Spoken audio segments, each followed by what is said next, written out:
Eala Eyes sweep of Thursday twin duty. Manila, Philippines. Alex Eala shoots for a quarterfinal spot in singles and a semis berth in doubles and twin assignment today in the 2026 ASB Classic at the ASB Tennis Center in Auckland, New Zealand. The Filipina sensation starts her double duty in a team-up with American partner Iva Jovic against the seasoned duo of Czechia's Jessica Malikova and Mexico's Renata Zarazua in doubles at 6:30 a.m. Manila time. Later in the day, Eala goes up against Croatian Petra Marcinko, WTA number 82, in the round of 16 duel in singles. Eala returns to action in the WTA 250 level NZ Netfest this morning, riding the momentum of victories in her opening matches both in singles and doubles. Eala, 20, and Jovic, 18, scored a 7-6, 9-7, 6-1 rout of 31-year-old Elina Svitolina and 45-year-old Venus Williams in the doubles opener. But the 53rd ranked Eala and Jovic, number 35, now face a more decorated tandem with a combined 47 doubles titles under their belt.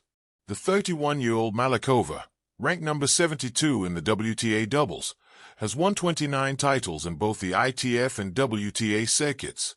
Monday was blind with fatigue. Tuesday stayed too hard at ambition. Wednesday squinted, unsure whether to move forward or retreat. But Thursday observed. It watched the world from the corner of its eye, aware that endings and beginnings stood shoulder to shoulder. Eala's eyes belonged to Thursday. They were not remarkable at first glance. A muted hazel, flecked with gold that only appeared in certain light. Yet people often felt exposed when she looked at them, as if a gaze swept across not only what they were, but what they carried and what they hid. Her grandmother used to say Eala was born with double sight, a gift and a burden passed down through the women of their family like an heirloom no one asked for.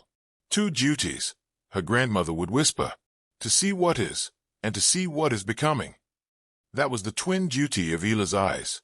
On this particular Thursday, the air was heavy with the promise of rain.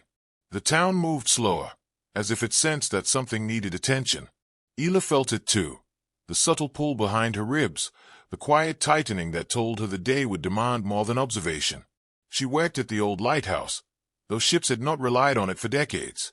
The town claimed it was ceremonial now, symbolic. But Eala knew better. Symbols still worked. They always did. From the top of the tower, her eyes swept the horizon. The sea looked ordinary, but her gaze lingered, brushing against small disturbances, a ripple too sharp, a shadow that moved against the rhythm of the waves. She was not searching for disaster. She was listening with her eyes. Below, the town prepared for its weekly rituals. Thursdays were market days and confession days. People traded goods in the morning and truths in the evening, though the latter was less intentional. Words slipped easier on Thursdays. Regrets surfaced. Promises cracked. Eala descended the lighthouse at noon, feeling the second duty stay. The first duty was passive, to witness. The second required action. At the market, she noticed small fractures, a baker's forced smile, a child gripping a coin too tightly, a couple walking apart while pretending closeness. Her eyes swept gently, never lingering long enough to accuse, but long enough to understand. Then she saw him. A man stood near the well, unfamiliar and oddly still. He watched the town as if memorizing it before it disappeared.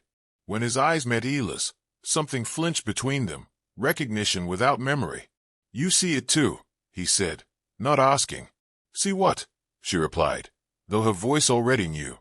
"The split," he said. "The pull of two paths." Eala inhaled slowly. Outsiders rarely noticed such things. Fewer still spoke them aloud. "Thursday does that," she said. He smiled, weary. "Then you must be the one who keeps it balanced." That was the danger of being seen. It invited responsibility. As evening approached, the sky darkened into bruised purples and blues. Confessions began to surface in murmurs and arguments. A secret about stolen land.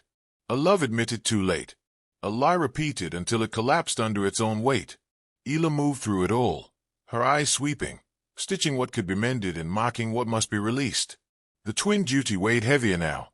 At dusk, the storm arrived. Thunder rolled like a warning. The sea churned, restless. Eala returned to the lighthouse, climbing with purpose. The light had not been lit in years, but tonight demanded it.